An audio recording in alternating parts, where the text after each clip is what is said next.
Ayan si Diwata nandito. Ayan.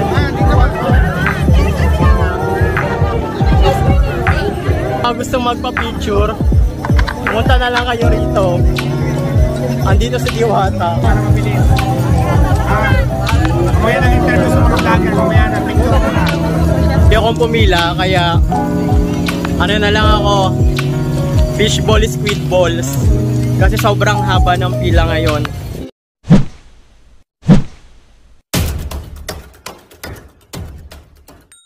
Guys, so andito tayo ngayon sa Diwata Pares Overload.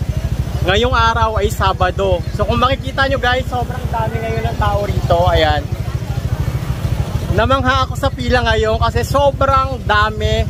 Kung nakikita nyo, nasakop na nila yung isang lane ng kalsada. Tapos, ang ano dito guys, pa letter S yung pila niya, hindi pa straight ha. Mamaya papakita ko sa inyo rito yung buong ano, pila niya dito. Ayan, sila ate, hello te. So hanggang dun yan sa may ano, sa may entrance. Yung dito, pahapyaw pa lang yan guys. Wala pa yan sa talagang pila niya. Kaya mamaya lilibutin natin yan. Papakita ko sa inyo kung gaano kahaba ngayon dito guys. So, let's go! Guys, ito na yung pinaka ano niya. Pila rito pa S. Ito yung isang line. Kung makikita nyo, wala naman traffic. Tuloy-tuloy lang naman din yung mga ano, sasakyan. Tapos dun sa may kabila, andun yung Encanto Pares. Nakatapat lang ni Diwata. Ayan. So may mga nakapila rin dun, mga ano, may mga nakapark din dun guys ha, ng mga sasakyan. Andun sa Encanto. Pero dito kay Diwata, sobrang jam pack siya ngayon. Sobrang box office siya. So sobrang haba ng pila niya. Pakita ko sa inyo yung buong pila. Ikutin natin. Ayan. Andito pa sila. Kuya, hello. Ito yata yung pinaka last na pila. Ayan. Tapos liliko pa yan doon sa dalawa, tatlo. Para siyang letter S yung pila niya rito.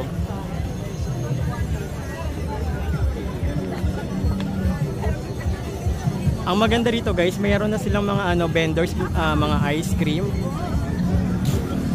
May mga overload na ano, ice cream, ayan. Dito tayo dumaan para mas makita natin.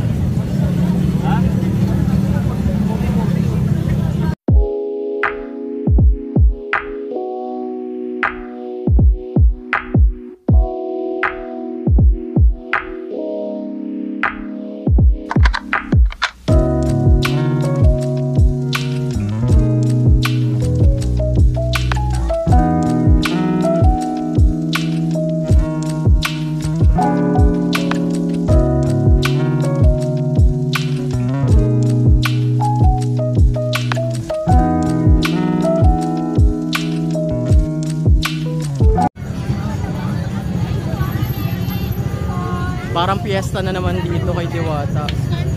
Excuse me.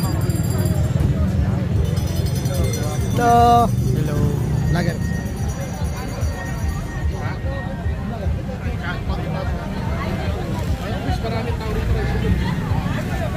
Sobrang dami ngayon. As in, yung nagpunta ako parang mas triple ngayon. Mas mahaba yung pila ngayon.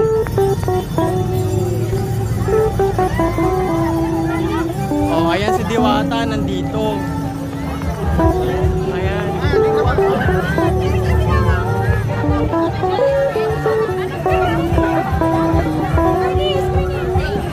Gusto magpa-picture, pumunta na lang kayo rito. Andito si Diwata. Para mabilis. Mamaya nang interview sa mga vlogger, mamaya na picture ko na.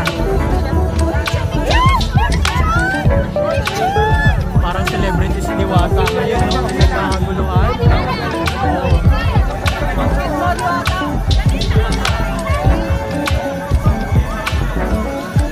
Instant celebrity ang lolo nyo.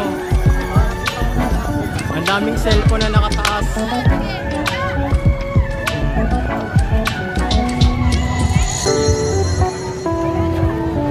Ang mga Pinoy, kanya-kanyang cellphone ng taas.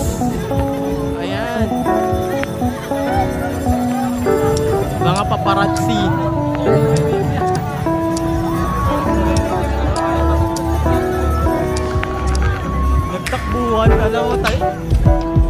Kala nyo si si Alden Richard yung nakita nila.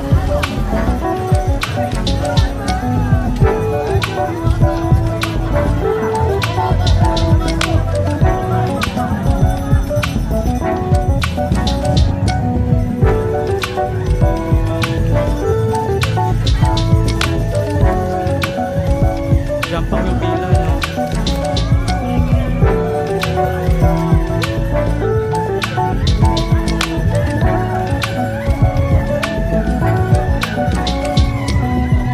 Gusto ko magtanong pero hindi ako makapagtanong sa sobrang dami ng tao.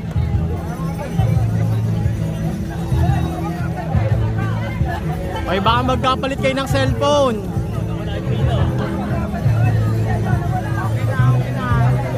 Okay na daw, okay na daw. Ay, Sarah.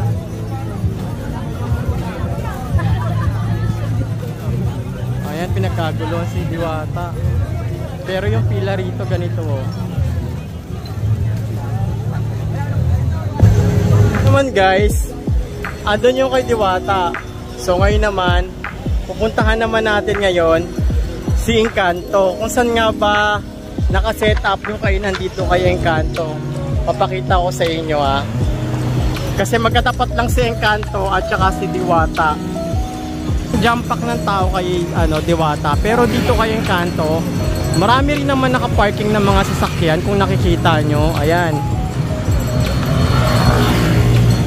Tapos tignan natin kung saan naka-set up yung mga lamesa dito.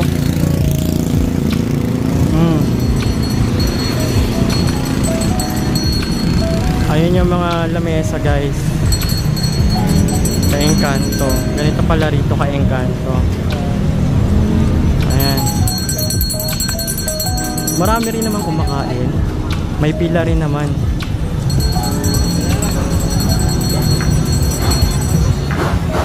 May mga vendors din dito na nag-aabang.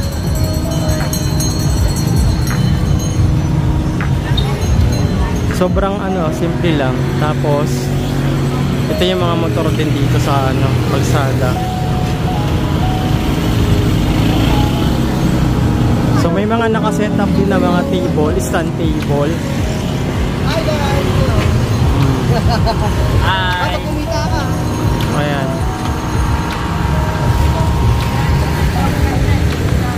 So ganito yung setup dito kay Encanto.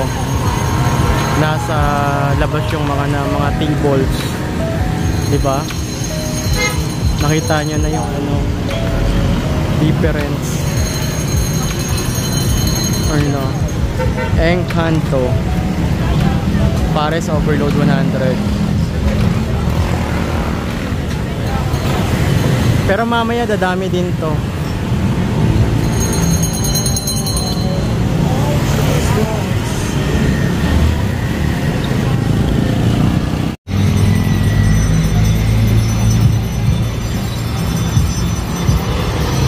Guys, so kapag nahabaan kayo sa pila kay Diwata, nahabaan kayo kasi matagal ang pila, lalong-lalo na sa chicken, may option pa naman kayo guys, bakit hindi nyo itry kay Encanto Pares. So parehos naman yan sila nagne-negosyo ng tama, at yan, parehos silang may sinusuportahan na pamilya.